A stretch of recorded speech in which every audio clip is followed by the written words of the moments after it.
হজরত জিব্রাইল আলাইহিস সালাতু ওয়াস সালাম আল্লাহ রাসূল সাল্লাল্লাহু আলাইহি ওয়াসাল্লামকে তিনটি নসিহত করেছেন। এক, তুমি যতদিনই বেঁচে থাকো না কেন একদিন তোমাকে মৃত্যুবরণ করতেই হবে। দুই, তুমি যার সঙ্গে ইচ্ছা বন্ধুত্ব করো না কেন একদিন তোমাকে তাহার থেকে পৃথক হতেই হবে। তিন, তুমি যা খুশি আমল করো না কেন অবশেষে একদিন এর প্রতিদান তুমি পাবেই। অর্থাৎ যেহেতু একদিন আমাকে মৃত্যুবরণ করতেই হবে, তাই মৃত্যুর জন্য প্রস্তুতি নিতেই হবে।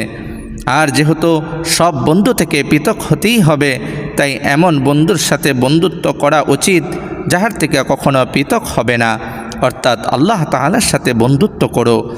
এই জন্যই মাওলানা রুমি রহমতুল্লাহ আলাই বলতেন, ক্ষণস্থায়ী ফুলের সাথে কিসের প্রেম, আবার প্রেম তো হবে তারই সাথে যিনি চিরস্থায়ী স্রষ্টা সবার। আর যেহেতু সব আমলের প্রতিদান